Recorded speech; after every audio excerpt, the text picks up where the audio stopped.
അത് പല റിപ്പോർട്ടുകളാണ് വരുന്നത്.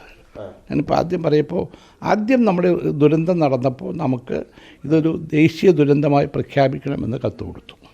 അത് ദുരന്തം നടക്കുന്ന ജൂലൈ അവസാനത്തിലാണ്. ഓഗസ്റ്റ് 2-ാം മാസത്തിൽ കത്ത് കൊടുക്കുന്നു. കത്ത് കൊടുത്തപ്പോഴാണ് അവർ പറയുന്നത് അതിതീവ്ര ദുരന്തം, തീവ്ര ദുരന്തം. അപ്പോൾ അത് ഇവർ തീരുമാനിക്കേണ്ട കാര്യങ്ങളാണ്. പിന്നെ കേന്ദ്ര ഗവൺമെൻറ് പ്രതിനിധി സംഘം 8, 9, 10 തീയതികളിൽ അവിടെ വന്നു.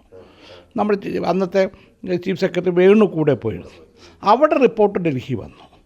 ആ റിപ്പോർട്ട് നോക്കുന്നത് agriculture minister, finance minister, home minister, അവർക്കാണ് റിപ്പോർട്ട് പോയത്. മാത്രമല്ല നിർമ്മലാ സീതാരാമൻ കൊച്ചിയിൽ കഴിഞ്ഞ 19-ാം തീയതി വന്നു. അന്ന് പി കൊച്ചി ഒരു ചോദ്യം ഞങ്ങളുടെ എൻ്റെ ട്രസ്റ്റിൻ്റെ പരിപാടി, കേരളത്തിന് സഹായിക്കും, കേരളത്തെ കൈവിടില്ല. എന്നോട് അവർ പറഞ്ഞത് പ്രധാനമന്ത്രി തിരിച്ചു വരട്ടെ എന്നുള്ളതാണ്. പിന്നെ നമ്മളൊരു മെമ്മോറാണ്ടം കൊടുത്തു. ഇപ്പോൾ ഇവർ പറഞ്ഞത് നമുക്ക് ഒത്തിരി ചോദ്യങ്ങൾ വരും. ആ ചോദ്യങ്ങൾക്ക് അപ്പം മറുപടി കൊടുക്കുന്നുണ്ട്.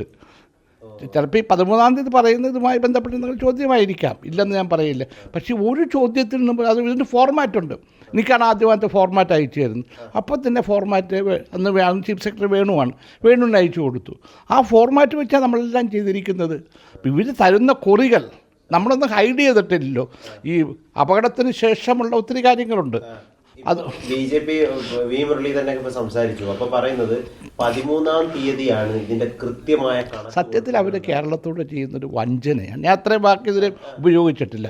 കാരണം ഇവരൊക്കെ മന്ത്രിമാരായിരുന്ന ആളുകളല്ലേ, ഇതൊക്കെ പഠിക്കുന്ന ആളുകളല്ലേ. എന്തിനാണ് കേന്ദ്ര വിവിധ ഡിപ്പാർട്ട്മെൻറ്റ് കമ്മിറ്റി വന്നത്? അവർ പരിശോധിച്ചില്ലേ? അവിടെ റിപ്പോർട്ട് കിട്ടിയില്ലേ? ഇതുപോലെ സമാനമായ അതിനേക്കാൾ താഴെത്തട്ടിലോ അപകടമുണ്ടായ സംസ്ഥാനങ്ങൾ കൊടുത്തില്ലേ?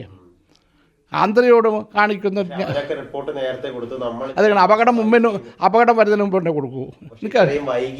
ഞാൻ അപകടം വരുന്നതിന് മുമ്പാണോ റിപ്പോർട്ട് കൊടുത്തത്? ഇത് എപ്പോഴാണ് കൊടുത്തത്? ഇത് നമ്മൾ ഇവരിവിടെ നിന്ന് അവരുടെ ഉത്തരവാദിത്വമല്ലേ, അവർക്ക് കൂടി ചെയ്യിപ്പിക്കേണ്ട ഉത്തരവാദിത്വമല്ലേ? മുനമ്പ വിഷയം എടുത്താൽ മുനമ്പത്തിലേക്ക് ഇപ്പോൾ BJP നേതാക്കന്മാർ പ്രവഹിക്കുകയാണ്. ആ താല്പര്യം മുനമ്പത്തിൽ ജനങ്ങളെ സംബന്ധിച്ചിടത്തോളം ബുദ്ധിമുട്ടുള്ള കാര്യമാണ്. അത് പരിഹരിക്കപ്പെടും എന്നെല്ലാം അവർക്ക് പറയാം. ക്രയവിക്രയ സ്വാതന്ത്ര്യത്തോടെ അവർക്ക് ഭൂമി കിട്ടും, ഇതൊക്കെ അറിയാം. ആ മുനമ്പ ഇഷ്യൂവിൽ BJP നേതൃത്വം എടുത്ത തീരുമാനമാണ്. മന്ത്രിമാർ വന്നവർ അവർക്ക് എന്തുകൊണ്ട് വയനാടിൻ്റെ താല്പര്യം എടുത്തുകൂടാ?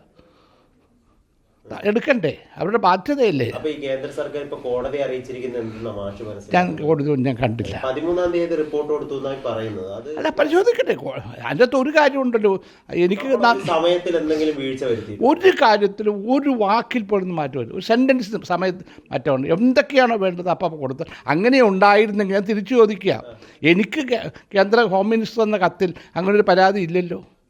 ഉണ്ടോ? എനിക്ക് 10-ാം തീയതി വെച്ച് ഒപ്പിട്ട് തന്ന കത്തല്ലേ, അതിൻ്റെ അകത്ത് ഒരു സെൻറ്റൻസ് കേരളം തന്നിട്ടില്ല എന്ന് പറഞ്ഞിട്ടുണ്ടോ? കേന്ദ്രമന്ത്രി ഉത്തരവാദിത്വം ആ കത്ത് പ്രധാനമന്ത്രിക്ക് വേണ്ടി എഴുതിയതാണ്, അല്ലാതെ ആഭ്യന്തരമന്ത്രിക്ക് വേണ്ടി എഴുതിയില്ല. പ്രധാനമന്ത്രിക്ക് വേണ്ടി അത് എഴുതിയിട്ടുണ്ടോ?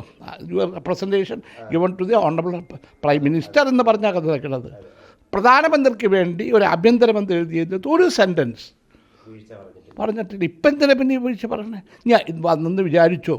അതൊക്കെ തിരുത്തി കേരളത്തിൻ്റെ സാമ്പത്തിക സഹായം എത്തിക്കണ്ടേ? ഇവരെന്താ പറഞ്ഞത്?